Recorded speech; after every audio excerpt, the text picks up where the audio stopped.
What if the eyes you're so afraid of were never looking at you in the first place? We live as if we're on stage, every move calculated, every word rehearsed. We speak, dress, and even dream with the audience in mind. Not the real audience, but the one we imagine, faceless, critical, always watching.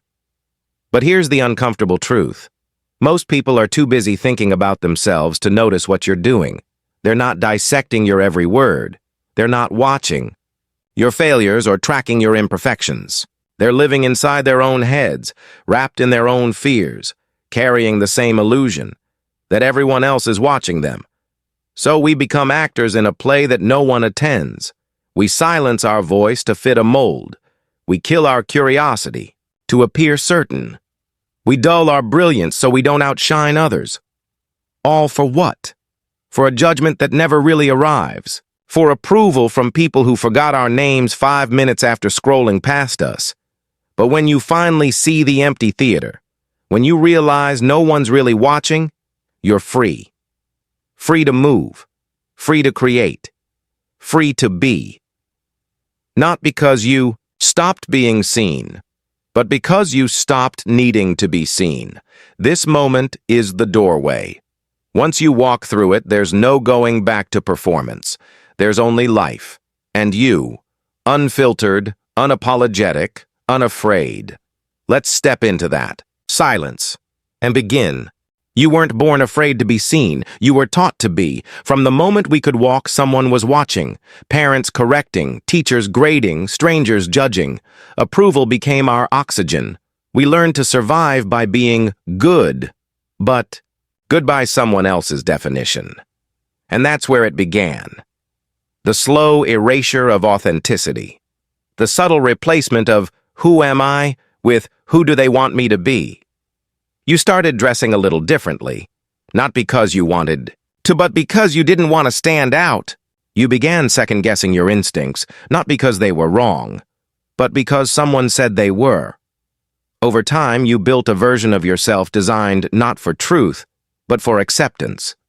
This weight, this invisible armor is heavy, and most people carry it until their last breath. But here's the truth no one tells you. That pressure you feel, it isn't from the world. It's from the identity you built trying to please it. The voices in your head that shame you, judge you, hold you back, they're echoes. Echoes of moments when someone else's opinion mattered more than your own. But echoes fade, and you can choose silence. You don't have to carry this anymore. Not their expectations, not their doubts, not their image of who you should be. Because the moment you stop needing to be seen the right way is the moment you start seeing yourself the real way, and that's where everything changes. There is a version of you that exists only when you're alone, unfiltered, unpolished, and unbelievably free. That's the real you, not the one shaped by cameras, comment sections, or quiet disapproval, not the version that hesitates before speaking or shrinks in a room full of louder voices. No, the real you isn't perfect, but they don't need to be. Because authenticity was never meant to be flawless. It was meant to be felt. But here's the twist. We fear being ourselves more than we fear being disliked. Why? Because being disliked for a performance is painful, but being rejected for your truth, that feels unbearable. So we hide, we curate, we shrink. But the cost of hiding is your life passing you by while you play a role in someone else's story. You were not born to be a background character in your own narrative. And here's the strange paradox. When you finally show up as you, awkward, honest, real, something magical happens. You attract the people meant for you. You repel the ones who are only clapping for the mask. You begin to speak, not to impress, but to connect. You begin to act, not to be seen, but to express. You begin to live, not for the camera, but for the mirror. Let the unedited version of you breathe, because that version is the only one that can ever be truly free. There comes a moment, quiet, often unannounced, when you realize no one is really watching, and the world isn't waiting to judge your every move. That moment is terrifying and freeing. You see, the eyes you feared the most were never really focused on you.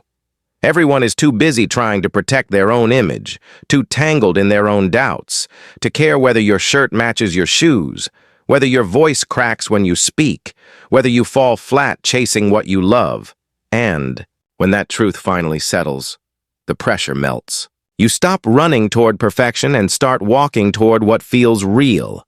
You begin to laugh without filtering the sound. You speak without editing your soul. You live without bending every gesture toward approval. You realize that the real tragedy was never being judged. The real tragedy was waiting for permission to be whole, because no one is watching. And that's the gift.